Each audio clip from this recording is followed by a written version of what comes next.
Okay, this is Orlando Wilson, and what I want to talk about in this video is something I see quite often, and something I find pretty ridiculous, and something which can end up getting you into a lot of trouble. And that's people that wear identification shields. They're usually gold or silver type shields that the US police wear. And you can get them for close protection, private investigations, concealed carry, etc. You can buy them online. And I've seen a lot of people walking around with shields on, the police type shields. You know what? To me, they're a big no-no. And if I see people walking around with them, I tend to avoid that type of people because it says Walter Mitty to me.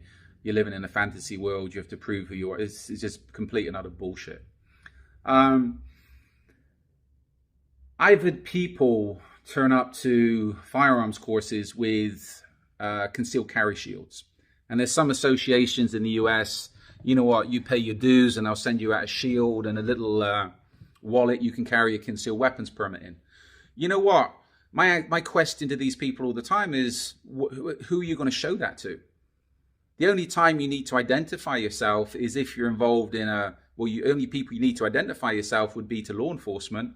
And again, then you show them your concealed weapons permit, which is just like an ID card. There's no need to flash a shield. If anybody sees you with that shield and they call the police and say, we think we got somebody here that's impersonating a cop, etc., you can end up in big problems. If you're involved in a potentially hostile incident, you pull a firearm or somebody sees your firearm and then you flash that badge, again, they can call the police. We think we got somebody here impersonating a police officer. You can end up in a lot of trouble. There's no need for shields for concealed carry. A lot of private investigators carry shields. Why? To identify themselves as private investigators. Again, the only people you should be identifying yourself to as a licensed private investigator is potential clients. And again, you can do that by the ID card, or again, state licenses, etc. Or law enforcement, state officials if you're being checked on, etc. There's no need to go around flashing shields. I've also come across one guy in particular comes to mind, a former student of mine in South Florida. He'd done a close protection course with us, and we bounced him on the firearms. We wouldn't certify him for firearms because he was lousy. He was a liability with a gun, even though he was a licensed security guard in the state of Florida, armed security guard, and he was working armed at the time. He passed his G license firearms qualification, state firearms qualification, but as far as we're concerned, when he was on the range with us, he was under individual supervision. He done okay on the close protection course, but as far as firearms was concerned, we wouldn't certify him. Good guy. I bumped into him afterwards. He done some little bit of work for me afterwards, unarmed, of course. But a little bit after the course, I bumped into him and some of his associates. They were laughing at him. And the reason being, and again, he told me in the end, he showed me, he went and bought after the course. He spent apparently almost $200 on a gold-plated international Bodyguard shield. And he kept it in a little wallet and all the other stuff with his with his security guard licenses, his D and his G license. I said to him, okay, you nuts or what? Why? If anybody sees that, if you flash that, again, people can call the cops, you're impersonating a cop, etc. And again, why he spent money on a gold-plated one, I've got no idea. If it was gold-plated, he most probably got scammed. But again, to me, the type of people that walk around with shields on are complete Walter Mitties. They're trying to prove something. Want to be cops, etc. If you want to be a cop, go be a cop. Just because you got a badge doesn't mean you have any authority whatsoever. Nothing.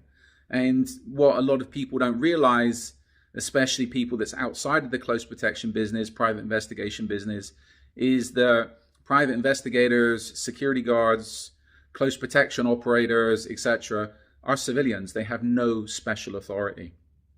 So all these badges, to me, is no different than having a chocolate donut. That about sums it up. Another story. long time ago, after the earthquake in Haiti, I was there with a news crew, and we met up with one of my associates that was actually on the island from South Florida. And again, private investigator, and he always carried his ID cards in a Shield wallet. We got involved in something there. It was a little bit of a hostile situation, and it went from being a little bit of a hostile situation into quite a big hostile situation, because my associate decided to play the tough guy where he wasn't and flash around his private investigator's badge as if he was a cop. Unfortunately for him, in the crowd, there was a deportee, which was a guy, a Haitian, that had been in jail in the US, and when his time was up, he was deported back to Haiti. And he called out my associate. I was there dealing with something else. All of a sudden, things have gone from, I wouldn't say 0, things have gone to 3 to 10 pretty quickly, because the deportee went up to my associate and said, okay, show us your badge. What are you, a federale, FBI or something from the embassy? No, private investigator's badge. You know what? For him, up until then, being in Haiti, it was a little bit of a status symbol. He's Haitian American, he's got a private investigation agency in the US, he's got a badge, he's got some money in Haiti, so he's a big shot, right? Well, now he bumped into a deportee that knew the truth and called him out on it big time. That situation was de-escalated after a lot of friction. And there was no need for that situation to be escalated in the first place. And I'd say the main reason it was escalated is because my associate decided to flash around his stupid private investigator shield. And he was called out for it. This is where, that's just a few examples of why I'm not big on shields, be it for private investigations, concealed carry, close protection, etc. There's no need for them.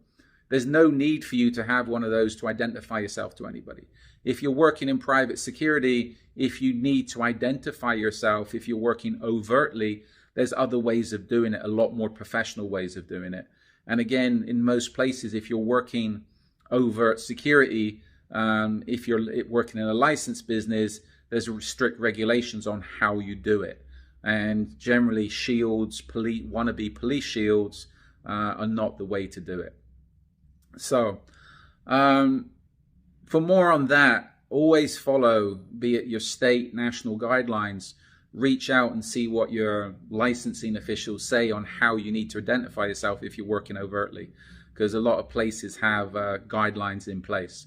And the other thing a lot of people forget, if you're carrying a police type shield, especially in the US, you can be done for impersonating a cop.